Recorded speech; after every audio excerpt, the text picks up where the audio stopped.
کیا تم لڑنے والے آدمی دے سکتے ہو؟ فوج بہت کم رہ گئی ہے، ہم اسی مسئلے پر بات کرنے آئے ہیں۔ وفد کے لیڈر نے کہا، ہم لڑنے والے ہزاروں آدمی دے سکتے ہیں، ہم مسلمانوں کے خلاف ان علاقوں میں بغاوت بھی کرا سکتے ہیں جو مسلمانوں کے قبضے میں آ گئے ہیں، لیکن ہم کچھ اور بھی چاہتے ہیں۔ آپ ہماری شرط پوری کریں اور ہم سے اتنا تعاون کریں جتنا آپ کو چاہیے۔ اپنی شرط بتاؤ، رستم نے کہا۔ ملکہ عالیہ فارس کے تخت سے دستبردار ہو جائیں۔ وفد کے لیڈر نے کہا، کیا تم اس تخت پر بیٹھو گے؟ رستم نے طنزیہ لہجے میں کہا، فارس کا مقدس تاج تم اپنے سر پر رکھو گے؟ کیا تم بتا سکتے ہو کہ یہ شرط تمہارے دماغ میں کیوں آئی ہے؟ اس لیے کہ مدائن کے شاہی محل میں جرنیلوں کی ذاتی چپقلش شروع ہو گئی ہے۔ وفد کے لیڈر نے کہا، آپ کے اور فیروزان کے اختلافات ذاتی دشمنی کی صورت اختیار کر گئے ہیں، اس کا نتیجہ خانہ جنگی کے سوا اور کیا ہو سکتا ہے؟ فوج بھی تقسیم ہوتی جا رہی ہے اور لوگ بھی، اس کا فائدہ حملہ آور عربوں کو پہنچ رہا ہے۔ ملکہ عالیہ بھی اس چپقلش میں شریک ہے۔ اگر ملکہ عالیہ کے دل میں وطن کی محبت ہے تو یہ تخت سے دستبردار ہو جائیں۔ ہم کسریٰ پرویز کے خاندان کے کسی مرد کو تخت پر بٹھائیں گے، فوج کی کمی ہم پوری کریں گے، مقبوضہ علاقوں میں مسلمانوں کے خلاف بغاوت ہم کرائیں گے، انہیں چین اور آرام سے بیٹھنے نہیں دیں گے، لیکن شرط یہ ہے کہ اب فوج کی کمان رستم اپنے ہاتھ میں لیں اور مسلمانوں کو ایسی شکست دے کر آئیں کہ وہ پھر کبھی اٹھ نہ سکیں۔ اگر آپ کو یہ شرطیں منظور نہ ہوں تو ہم مسلمانوں کا ساتھ دیں گے، آپ کو مسلمان آ کر تخت سے دستبردار کر دیں گے۔ میں فارس کی سلامتی کی خاطر تخت سے دستبردار ہو جاؤں گی، قرآن نے کہا، لیکن کسریٰ کے خاندان کا وہ کون سا مرد رہ گیا ہے جسے تم لوگ تخت پر بٹھاؤ گے؟ ایک مرد ہے، وفد کے لیڈر نے کہا، وہ کسریٰ پرویز کی ایک بیوی کا بیٹا ہے جسے ماں نے روپوش رکھا ہوا ہے۔ ہم 3 آدمی ہیں جنہیں معلوم ہے کہ وہ کہاں ہے، ہم اسے لے آئیں گے۔ اسے لے آئیں، قرآن نے کہا۔ فارس کے تخت پر آپ جانتی ہیں کتنے جانشین قتل ہو چکے ہیں؟ وفد کے لیڈر نے کہا، کسریٰ پرویز کے بعد اس کے خاندان کا جو آدمی تخت نشین ہوا وہ قتل ہو گیا۔ کسریٰ پرویز کی ایک بیوی اپنے اکلوتے بچے کو لے کر بھاگ گئی تھی کہ اس بچے کو تخت کا وارث ہونے کی وجہ سے قتل کر دیا جائے گا۔ میں اسے لے آؤں گا، لیکن یہ سن لیں کہ اسے قتل کر دیا گیا تو شاہی محل کی اینٹ سے اینٹ بجا دیں گے۔ پہلے بیان ہو چکا ہے کہ کسریٰ پرویز مر گیا تو اس کا جو بھی جانشین تخت پر بیٹھا وہ قتل ہو گیا۔ مرد ختم ہو گئے تو عورتیں بھی تخت نشین ہوئیں، مگر سازش کا شکار ہو گئیں۔ آخر پوران وطن کی محبت کا جذبہ اور رستم کا سہارا لے کر تخت نشین ہوئی۔ عام خیال یہی تھا کہ کسریٰ پرویز کی نسل ختم ہو چکی ہے، لیکن اس کی ایک بیوی نے اس کا ایک بچہ بچا لیا اور مدائن سے غائب ہو گئی تھی۔ کسریٰ پرویز کی متعدد بیویاں تھیں، کسی بھی مورخ نے تعداد نہیں لکھی۔ یہ سب بیویاں ادھر ادھر بھاگ گئی تھیں، انہیں ڈر تھا کہ قتل کر دی جائیں گی۔ اولاد نرینہ صرف ایک بیوی کی زندہ تھی، صرف ایک لڑکا ماں کو تخت کی بجائے بیٹا عزیز تھا۔ اسے بچائے رکھنے کے لیے مدائن سے کہیں دور جا کر وہ روپوش ہو گئی تھی۔ یہ شخص جو وفد کا قائد بن کر پوران اور رستم کے پاس گیا تھا کوئی معمولی آدمی نہیں تھا اور عام قسم کا درباری بھی نہیں تھا۔ کسریٰ پرویز کے زمانے میں شاہی خاندان کے ساتھ اس کے خصوصی مراسم تھے۔ تاریخ میں اس شخص کا نام ساران لکھا ہے، 2 مورخوں نے اسارس لکھا ہے۔ وہ کسی پراسرار حیثیت کا آدمی معلوم ہوتا ہے جس کے آگے رستم جیسا جرنیل نہ بول سکا، اور پوران دخت نے بھی اس کی بات مان لی، حالانکہ پوران ملکہ تھی۔ یہ شخص مدائن سے دور ایک بستی میں چلا گیا، اس کے ساتھ 5 محافظ تھے۔ یہ کوئی گمنام بستی تھی جہاں وہ رات کو پہنچا۔ 2-3 بار دستک دینے کے بعد ایک بڑھیا نے دروازہ کھولا۔ اس آدمی نے کہا کہ وہ نورین سے ملنے آیا ہے۔ بڑھیا نے کہا کہ یہاں کوئی نورین نہیں رہتی۔ مت ڈرو بڑھیا، اس شخص نے اپنا نام بتا کر کہا۔ نورین کو میرا نام بتاؤ اور اسے کہو کہ میں کوئی دھوکہ دینے نہیں آیا، میں رات کو اسی لیے آیا ہوں کہ کوئی دیکھ نہ لے، آنے دو اسے۔ اندر سے ایک عورت کی آواز آئی، وہ اندر چلا گیا۔ ایک بڑی خوبصورت ادھیڑ عمر عورت نے اس کا استقبال کیا۔ عورت کے چہرے پر اداسی تھی۔ کیوں آئے ہو؟ عورت نے سنجیدگی سے پوچھا، جیسے وہ اس آدمی کو دیکھ کر خوش نہ ہوئی ہو۔ تمہارے ساتھ اور کون ہے؟ مت ڈرو نورین، ساران نے کہا، میرے ساتھ میرے اپنے محافظ ہیں، انہیں بستی سے کچھ دور چھوڑ آیا ہوں، اپنا گھوڑا بھی بستی میں نہیں لایا، میں نے پوری احتیاط کی ہے، میں تمہیں اور یزدگرد کو لینے آیا ہوں۔ کہاں لے جاؤ گے؟ مدائن، ساران نے جواب دیا۔ فارس کا تخت تمہارے بیٹے یزدگرد کا منتظر ہے، نورین میں اسے اپنے ساتھ لے جاؤں گا۔ کسریٰ پرویز کے اس بیٹے کی عمر 21 سال تھی۔ ابو حنفیہ دینوری میں اس کی عمر 16 سال لکھی ہے۔ تبری زیادہ مستند ہے، اس نے عمر 21 سال لکھی ہے اور زیادہ مورخ 21 سال پر ہی متفق ہیں۔ آگے چل کر ہم اس نوجوان کا کردار اور گفتار دیکھتے ہیں تو پتہ چلتا ہے کہ وہ ذہنی طور پر بالغ ہی نہیں بلکہ اس کا ذہن خاصا پختہ تھا۔ اس کا نام یزدگرد تھا۔ میں اپنے بیٹے کو مدائن نہیں جانے دوں گی، نورین نے ڈرے ڈرے سے لہجے میں کہا۔ میرا یزدی مدائن نہیں جائے گا، مجھے فارس کا تخت نہیں اپنا بیٹا چاہیے، میں اپنے یزدی کو زندہ رکھنا چاہتی ہوں۔ کیا تم نہیں جانتے کہ فارس کا تخت کتنے جانشینوں کا خون پی چکا ہے، کتنی جانیں لے چکا ہے؟ میں نے اپنے یزدی کو چھپا کر رکھا ہوا ہے، وہ اسی مکان کے ایک کمرے میں سویا ہوا ہے، ذرا آہستہ بولو، اس کی آنکھ نہ کھل جائے۔ نورین، ساران نے اپنی آواز دھیمی کر کے کہا، آج میں یہاں چوتھی مرتبہ آیا ہوں، اگر میں نے تمہیں دھوکہ دینا ہوتا تو کبھی کا دے چکا ہوتا، اور تم یہ کیوں بھول رہی ہو کہ یزدی کو صرف تم نہیں زندہ رکھنا چاہتی؟ میں بھی یہی چاہتا ہوں کہ یہ خوبصورت جوان زندہ رہے، یہ ہماری محبت کی یادگار ہے۔ یہ صرف تم جانتی ہو اور میں جانتا ہوں کہ کسرا پرویز اس لڑکے کا باپ کس طرح بنا تھا۔ دو مورخوں ولیم اسکاٹ اور ابن خلقان نے لکھا ہے کہ کسرا پرویز کی ہر بیوی اولاد نرینہ چاہتی تھی، یہ تخت کی وراثت کا لالچ تھا۔ ان بیویوں نے پرویز کو 19 بیٹے دیے۔ سب سے بڑے بیٹے کا نام شیرویہ تھا۔ نورین کی ساران کے ساتھ درپردہ دوستی تھی اور ساران کسرا کا منظور نظر بھی تھا۔ ان دونوں مورخوں نے لکھا ہے کہ یزدگرد ساران اور نورین کی دوستی کی پیداوار تھا۔ 3 مورخوں نے ایک اور روایت بیان کی ہے۔ ان کی روایت یہ ہے کہ نورین ایک بھی بیٹا پیدا نہ کر سکی۔ اس کی دوستی ساران کے ساتھ تھی جو بظاہر کسرا پرویز کا دوست تھا۔ نورین نے ساران سے اپنی خواہش کا اظہار کیا اور کہا کہ اسے ایک بیٹا چاہیے، اس کا ذریعہ کچھ ہی کیوں نہ ہو۔ ساران کو پتا چلا کہ مدائن سے دور پہاڑوں میں ایک یہودی جادوگر رہتا ہے جو معجزہ نما کام کر دکھاتا ہے۔ ساران اس کی تلاش میں نکلا اور کم و بیش 2 مہینے بعد اسے وہ یہودی جادوگر اور عامل مل گیا۔ ساران نے اسے بتایا کہ فارس کے بادشاہ کسرا پرویز کی ایک بیوی اولاد نرینہ کی طالب ہے، صرف ایک بیٹا چاہتی ہے، اگر تم اس کی یہ مراد پوری کر دو تو وہ تمہیں انعام و اکرام سے مالا مال کر دے گی۔ ساران نے اسے کہا۔ یہودی نے پانسا پھینکا، پھر 20-25 دانوں کی ایک تسبیح ہاتھ میں لے کر اس کا ایک ایک دانہ دیکھا، اسے مٹھی میں لے کر پھونک ماری اور آنکھیں بند کر کے مراقبے میں چلا گیا۔ اس نے چونک کر آنکھیں کھول دی۔ خون کا می برس رہا ہے، فارس کا تخت اس میں تیر رہا ہے، یہ تخت ڈوب جائے گا۔ میں ایک لڑکے کی بات کر رہا ہوں۔ ساران نے یہودی کے کندھے پر ہاتھ رکھ کر کہا، تم یہ کام کر سکتے ہو؟ کیا تم کسی نوزائیدہ بچے کا چلو بھر خون حاصل کر سکتے ہو؟ یہودی نے پوچھا۔ کوشش کروں گا، ساران نے کہا۔ کام بہت مشکل ہے، اس کے بغیر میرا کام آسان نہیں ہو سکتا، یہودی نے کہا۔ بچہ پیدا ہونے سے اس کا خون نکال لیا جائے تو زیادہ مفید ہوگا، اگر نہیں تو بچے کی عمر 1 دن اور 1 رات سے زیادہ نہ ہو۔ ایک سورج نکلنے کے بعد دوسرا سورج نکل آیا تو خون بیکار ہوگا، یہ خون صرف 1 رات میرے پاس رہے گا، پھر یہ خون پانی میں ملا کر یہ عورت غسل کرے گی، تمہاری مراد پوری ہو جائے گی۔ ساران واپس آ گیا اور نورین کو بتایا۔ نورین نے کہا کہ وہ نوزائیدہ بچے کے چلو بھر خون کی قیمت اس سے زیادہ دے گی جو بچے کی ماں مانگے گی۔ ساران نے گھوم پھر کر ایک غریب عورت ڈھونڈ نکالی جس کا بچہ پیدا ہونے میں کچھ دن ہی رہ گئے تھے۔ ساران اس عورت اور اس کے خاوند کو بڑی اچھی اجرت اور ملازمت کا لالچ دے کر اپنے گھر لے آیا۔ اس عورت نے بچے کو جنم دیا۔ ساران امیر کبیر جاگیردار تھا۔ اس نے اس عورت کو اپنے گھر کے ایک شاہانہ کمرے میں رکھا اور 2-3 خادمائیں اس عورت کی خدمت کے لیے دے دی۔ جو ہی بچہ پیدا ہوا، خادمائیں بچے کو یہ کہہ کر لے گئیں کہ اسے گرم پانی سے غسل دینا ہے۔ وہ اسے دوسرے کمرے میں لے جا کر بچے کی ایک رگ ذرا سی کاٹ کر اس میں سے آدھا پیالہ خون نکال لیا گیا۔ ساران کو ذرا سا بھی ڈر نہ تھا کہ بچہ مر جائے گا، لیکن بچہ بچ گیا اور جب اس نے ماں کا دودھ پینا شروع کیا تو خون کی کمی پوری ہو گئی۔ روایت کے مطابق یہ خون یہودی کے پاس ساران لے کر گیا، جو یہودی نے اگلی صبح واپس کیا۔ ساران یہ خون مدائن لایا اور خفیہ طور پر نورین کو دیا۔ نورین نے اسے پانی میں ملا کر غسل کیا اور اس نے ایک بچے کو جنم دیا جس کا نام یزدگرد رکھا گیا۔ ان روایات میں یہ بھی ہے کہ اس یہودی جادوگر نے ساران سے کہا تھا کہ اس خاندان کو انسانی خون ہی راس آتا ہے اور اس خاندان کو ہر کامیابی خون سے ہی حاصل ہوتی ہے اور یہ خاندان اپنے ہی خون میں ڈوب جائے گا، اور اس خون سے جو تم ایک نوزائیدہ بچے کے جسم سے نکال کر لائے ہو لڑکا ہی پیدا ہوگا، یہودی جادوگر نے کہا، لیکن انجام اس کا کچھ اچھا نہیں ہوگا۔ یہ بتانا مشکل ہے کہ یزدگرد ساران اور نورین کے خفیہ مراسم کی پیداوار تھا یا یہ یہودی عامل کی کرامت تھی۔ البتہ مورخوں کی تحریروں سے یہ حقیقت کھل کر سامنے آتی ہے کہ یزدگرد کی پیدائش ساران اور نورین کے درمیان ایک راز تھا اور نورین ساران کے آگے سر نہیں اٹھا سکتی تھی۔ نورین اپنے اکلوتے بیٹے کو مدائن بھیجنے پر آمادہ نہیں ہو رہی تھی۔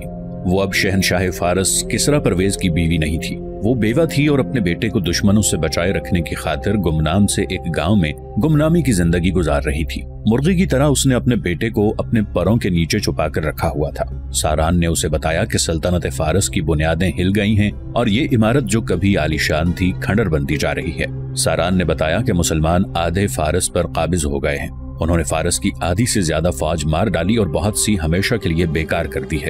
اس نے یہ بھی بتایا کہ پوران اور رستم فارس کی گرتی ہوئی عمارت کو سنبھالا دینے کے لیے خود چاہتے ہیں کہ کسرا کا کوئی بیٹا آ جائے اور تخت نشین ہو۔ بڑی ہی مشکل سے ساران نے نورین کو منوایا۔ نورین ساران کو شاید ٹال ہی دیتی، لیکن ہوا یوں کہ یزدگرد کی آنکھ کھل گئی تھی اور وہ بھی اپنی ماں کے پاس آ بیٹھا۔ ماں نے اسے بتا رکھا تھا کہ وہ شہزادہ ہے۔ اس نے مدائن کے حالات سنے تو وہ تڑپ اٹھا۔ میں اپنے باپ کی سلطنت کو تباہ نہیں ہونے دوں گا، یزدگرد نے کہا۔ اگر میں قتل ہو جاؤں تو کیا؟ تم قتل نہیں ہوگے، ساران نے کہا۔ رستم دھوکہ دے گا تو فیروزان موجود ہے، فوج بھی ہے اور شہری بھی قرآن اور رستم کے خلاف ہو گئے ہیں۔ مذہبی پیشوا بھی کہتے ہیں کہ فارس کی تباہی کا باعث یہی ہے کہ تخت پر ایک عورت آ بیٹھی ہے۔ دوسری صبح ساران نورین اور یزدگرد کو ساتھ لے کر مدائن چلا گیا۔ مدائن پہنچتے ہی یزدگرد کی تاج پوشی کی رسم سادگی سے ادا ہوئی اور اعلان کر دیا گیا کہ اب سلطنت فارس کا بادشاہ یزدگرد ہے۔ نورین کے دل پر اپنے بیٹے کے قاتل کا جو خوف طاری تھا وہ پران اور رستم نے اپنے رویے سے اتار دیا۔ پران نے یزدگرد کو گلے لگا کر پیار کیا، رستم نے بھی عملی طور پر ایسے ہی جذبات کا اظہار کیا۔ فیروزان نے تو سب سے زیادہ خوشی کا اظہار کیا۔ فوج کے تمام افسروں نے یزدگرد کے سامنے آ کر خود جھک کر اور اپنی تلواروں کو جھکا کر اطاعت اور وفاداری کا اظہار کیا۔ پھر شہر اور گرد و نواح کے رؤساء اور امراء آئے اور یزدگرد کے حضور رکوع و سجود کے ذریعے یقین دلایا کہ وہ کسریٰ کی آنے والی نسلوں کے بھی غلام رہیں گے۔ لوگوں نے بھی خوشی کا اظہار کیا کہ کسریٰ کا دور لوٹ آیا ہے۔ رسم تاج پوشی کے بعد پہلا کام یہ کیا گیا کہ تمام جرنیلوں، رؤساء اور امراء وغیرہ کی کانفرنس منعقد ہوئی، جس میں رستم کو کمانڈر ان چیف مقرر کر کے فیصلہ کیا گیا کہ فوری طور پر اس سے زیادہ فوج تیار کی جائے جتنی مسلمانوں کے حملے سے پہلے فارس کی ہوا کرتی تھی، اور مسلمانوں کو ایسا ختم کیا جائے کہ ان میں سے کوئی ایک بھی زندہ واپس نہ جا سکے۔ پھر مدینہ پہنچ کر مسلمانوں کو تہہ تیغ کیا جائے اور اسلام کو نیست و نابود کر دیا جائے۔ اس کانفرنس میں پران بھی شامل تھی۔ جرنیلوں کے درمیان جو اختلافات تھے وہ ختم ہو گئے۔ اس کے علاوہ ایک پلان یہ بھی تیار کیا گیا کہ جو شہر اور قصبے مسلمانوں کے قبضے میں آ گئے ہیں ان کے لوگوں کو مسلمانوں کی اطاعت سے بغاوت پر اکسایا جائے۔ مسلمانوں کے پاس اتنی فوج نہیں کہ وہ ہر جگہ اتنی فوج رکھ سکیں کہ لوگوں کو سر نہ اٹھانے دیں۔ رستم نے کہا، ہر جگہ انتہائی تھوڑے مسلمان ہیں جو نظم و نسق اور انتظامی امور چلا رہے ہیں، انہیں آسانی سے قتل کیا جا سکتا ہے۔ لوگ مسلمانوں کو جزیہ دینے سے انکار کر دیں تو ہمارے مذہب کا کوئی شخص مسلمان ہو جائے، اسے خفیہ طریقے سے قتل کر دیا جائے تو لوگ عبرت حاصل کریں گے، لیکن کام تو وہی کر سکتے ہیں جو مقبوضہ علاقوں سے بھاگ کر مدائن میں آ گئے ہیں۔ قرآن نے کہا، انہیں اس مہم کے لیے تیار کر کے واپس ان کی بستیوں میں بھیج دیا جائے، ان میں مسلمانوں کے خلاف انتقامی جذبہ پیدا کیا جائے۔ میں نے ان لوگوں میں گھوم پھر کر دیکھا ہے، ان کی عورتیں ان کے ساتھ ہیں جن میں بعض جوان اور خوبصورت ہیں، ان میں مجھے بعض خاصی عقل مند اور جذبے والی نظر آئی ہیں۔ میں انہیں تیار کر کے بھیجوں گی کہ مسلمانوں کے سالاروں تک پہنچیں، انہیں زہر دے کر ختم کریں یا انہیں ورغلا کر کہیں تنہائی میں لے جائیں اور وہاں سے ہمارے ہاں انہیں پکڑ کر مدائن لے آئیں۔ اس طرح مدائن میں مثنہ بن حارثہ کے لشکر کے خلاف بڑا ہی خوفناک پلان تیار ہو گیا، جس میں مجاہدین پر ہر پہلو سے حملہ اور ہر حربہ شامل کیا گیا تھا۔ فارس کی بادشاہی ایک بار پھر کسریٰ پرویز کے خاندان میں آ گئی تھی اور لوگوں نے کہنا شروع کر دیا تھا کہ اب سلطنت فارس کی پہلی والی شان و شوکت لوٹ آئے گی اور پھر دشمنوں پر دھاک بیٹھ جائے گی۔ مذہبی پیشوا کہتے تھے کہ یزدگرد کی واپسی نہایت اچھا شگون ہے اور یہ مسلمانوں کی موت کی نشانی ہے۔ حالات ایسی صورت اختیار کر رہے تھے جو مجاہدین کے لشکر کے لیے بے حد خطرناک تھے۔ مدائن میں ایک بہت بڑی فوج تیار ہونا شروع ہو گئی تھی۔ لوگ جوق در جوق جذبے اور ولولے سے فوج میں شامل ہونے لگے۔ ان کی اور نئے گھوڑوں کی تربیت شروع ہو گئی۔ فوج کی نفری اور گھوڑوں کی تعداد روز بروز بڑھتی جا رہی تھی۔ ادھر مثنہ بن حارثہ بمشکل 3000 مجاہدین کے ساتھ بغداد کے قریب ساباد کے مقام پر پریشان بیٹھے تھے کہ وہ نفری کی کمی کہاں سے پوری کریں گے۔ اس کے علاوہ مثنہ کا زخم اور زیادہ خراب ہو گیا تھا اور وہ ذرا سا چلتے تھے تو بھی سانس پھول جاتا تھا اور زخم سے درد کی ٹیسیں اٹھتی تھی۔ طبیبوں کی نگاہ میں اب وہ لڑائی کے قابل نہیں رہے تھے۔ اب تو یوں لگتا تھا کہ شکست ان کے مقدر میں لکھ دی گئی ہے۔ چونکہ کسریٰ پرویز کا ذکر ایک بار پھر آیا ہے، اس لیے ضروری معلوم ہوتا ہے کہ ہم پھر اس خط کی بات کریں جو رسول اللہ صلی اللہ علیہ وآلہ وسلم نے اسے قبول اسلام کے لیے بھیجا تھا اور پرویز نے رعونت کا مظاہرہ کیا اور یہ خط پھاڑ کر پھینک دیا تھا۔ اس داستان میں اس خط کا اور اس کے متعلق واقعے کا پہلے ذکر آ چکا ہے، لیکن خط کا متن پہلے پیش نہیں کیا گیا۔ خط کی تحریر پیش کرنے سے پہلے پرویز کی فرعونیت کا مختصر سا ذکر ہو جائے تو بہتر ہوگا۔ کسریٰ پرویز جو خسرو پرویز کے نام سے مشہور ہوا، وہ ہرمز کا بیٹا اور نوشیروان عادل کا پوتا تھا۔ نوشیروان نے عدل و انصاف میں شہرت حاصل کی اور تاریخ میں اونچا نام اور مقام پایا، اور پوتا دادا کے برعکس فرعونیت میں نام پیدا کر گیا۔ یہاں تک کہ اللہ کے رسول صلی اللہ علیہ وآلہ وسلم کی گرفتاری کا حکم دیا۔ خسرو پرویز کے عروج و زوال کی تفصیلات طویل ہیں۔ ان تفصیلات کا چونکہ ہماری کہانی کے ساتھ کوئی تعلق نہیں، اس لیے ہم مختصراً بیان کریں گے کہ خسرو پرویز پر ایسا وقت بھی آیا کہ اس کے مقابلے میں کوئی نہ ٹھہر سکا اور مدائن سے اس حالت میں بھاگے کہ پھر نظر نہ آئے۔ ان کا ذہن سازشی تھا، غیرت نام کی کوئی چیز اس کی فطرت میں نہیں تھی۔ اس نے اپنے دشمنوں سے مدد جا مانگی۔ یہ خسرو پرویز کی عیاری کا کمال تھا کہ رومیوں نے اسے بہت سی اور بڑی فوج دی۔ خسرو پرویز اس فوج کے ساتھ اپنی سلطنت میں داخل ہوا۔ بہرام نے مقابلہ کیا لیکن وہ اس خاندان سے نہیں تھا۔ اس بنا پر رؤسا اور دیگر زعماء اس کا ساتھ چھوڑ گئے اور فوج بھی خوب لڑی۔ نتیجہ یہ ہوا کہ بہرام کو جان بچا کر بھاگنا پڑا اور خسرو پرویز ایک وسیع و عریض سلطنت کا وارث بن گیا۔ یہاں سے اس کی فتوحات کا سلسلہ شروع ہوتا ہے۔ اس شخص کی فطرت میں جو ابلیسیت تھی، اسے اس نے یوں استعمال کیا کہ جس قیصر روم کی مدد سے وہ مدائن میں فاتح کی حیثیت سے داخل ہوا اور کسرائے فارس بنا تھا، اسی قیصر روم کو للکارا اور اس کے ساتھ لڑائیاں لڑیں اور اس کے کئی علاقوں پر قبضہ کر لیا۔ اس سے اس نے بہت بڑی فوج تیار کر لی تھی، جس میں عربوں کے لیے اس نے مال غنیمت اور دیگر انعامات اور مراعات کی ایسی کشش پیدا کی تھی کہ عرب کے سرحدی قبائل کے لوگ اس میں شامل ہو گئے۔ اس کا دادا نوشیرواں فلسطین کو اپنی سلطنت میں شامل کرنے کا ارادہ رکھتا تھا، لیکن موت نے اسے آ لیا۔ پوتے خسرو پرویز نے دادا کے اس ارادے کی تکمیل کا اعلان کر دیا اور یہ بھی اعلان کیا کہ بیت المقدس کو فتح کر کے وہ وہاں حضرت عیسیٰ علیہ السلام کی تمام مقدس یادگاریں، اصل صلیب جس پر حضرت عیسیٰ علیہ السلام مصلوب ہوئے تھے، اور ان کا مفروضہ مدفن تباہ و برباد کر کے غارت کر دے گا۔ اس وقت فلسطین پر رومیوں کا قبضہ تھا۔ یہودیوں کو پتا چلا کہ خسرو پرویز عیسائیت کے مرکز کو تباہ کرنے چلا ہے تو 62,000 یہودی اس کی فوج میں شامل ہو گئے، کیونکہ وہ عیسائیوں کے اتنے ہی دشمن تھے جتنے اسلام کے تھے۔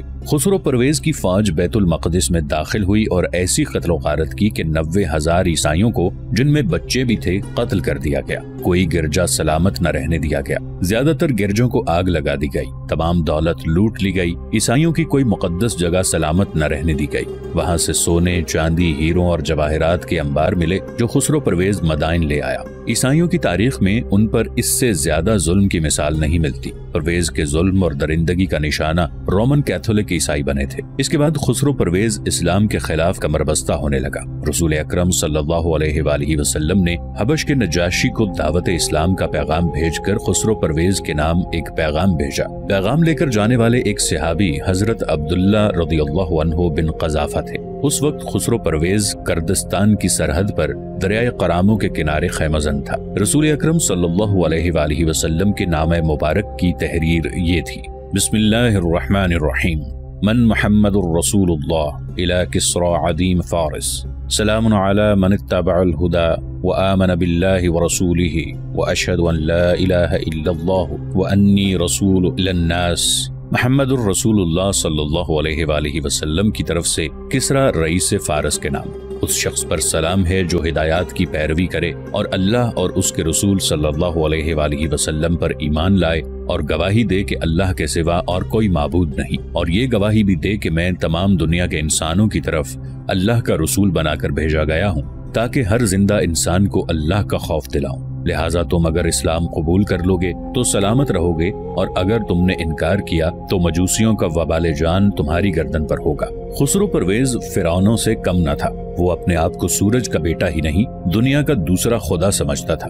اسے رسول اللہ صلی اللہ علیہ وآلہ وسلم کا پیغام پڑھ کر سنایا گیا تو اس کے چہرے پر فرعونیت کے قہر و غضب کے تاثر کے ساتھ حیرت و استعجاب کا تاثر بھی شامل تھا کہ یہ کون ہے جس نے اتنی بے باکی اور صاف گوئی سے اسے خط لکھا ہے۔ وہ حیران تھا کہ کوئی انسان ایسا جرأت مند اور سرکش بھی ہو سکتا ہے جس نے اس کے نام سے پہلے اپنا نام لکھا ہے۔ خسرو پرویز تو طرابلس سے لے کر پنجاب تک کا شہنشاہ اور خداوند عالم کہلاتا تھا۔ غصے سے اس کے ہونٹ کانپنے لگے کہ عرب کے ایک بوریا نشین نے اسے محض رئیس فارس لکھا ہے۔ وہ تو کہا کرتا تھا کہ قیصر روم اور خاقان چین مل کر بھی اس سے آنکھ ملانے کی جرت نہیں کر سکتے۔ ایشیا اور یورپ کی بادشاہیاں اکٹھی ہو جائیں تو بھی اس کے سامنے زبان نہیں کھول سکتی۔ اس نے رسول اللہ صلی اللہ علیہ وآلہ وسلم کے پیامبر عبداللہ رضی اللہ عنہ بن قذافہ کی طرف قہر بھری نظروں سے دیکھا۔ درباری یہی توقع رکھتے ہوں گے کہ اس پیامبر کے قتل کا حکم ملا کے ملا۔ انہیں یہ توقع بھی تھی کہ اس عرب کو ذلیل و خوار کر کے اور اذیتیں دے دے کر مارا جائے گا، لیکن خسرو پرویز نے رسول کریم صلی اللہ علیہ وآلہ وسلم کے خط کے پہلے 2 ٹکڑے کیے، پھر 4، پھر 8، پھر وہ اس خط کو پھاڑتا ہی چلا گیا۔ آخر اس نے یہ تمام چھوٹے چھوٹے ٹکڑے اپنی ہتھیلی پر رکھے اور زور سے پھونک مار کر انہیں اڑا دیا۔ ٹکڑے دربار میں بکھر گئے۔ درباری یہ دیکھ کر حیران رہ گئے کہ اس فرعون نے جو انسانوں کی شہرگیں کٹوا کر اور ان کے خون کے فوارے پھوٹتے دیکھ کر لطف اندوز ہوتا تھا، عبداللہ رضی اللہ عنہ بن قذافہ کو جانے کی اجازت دے دی۔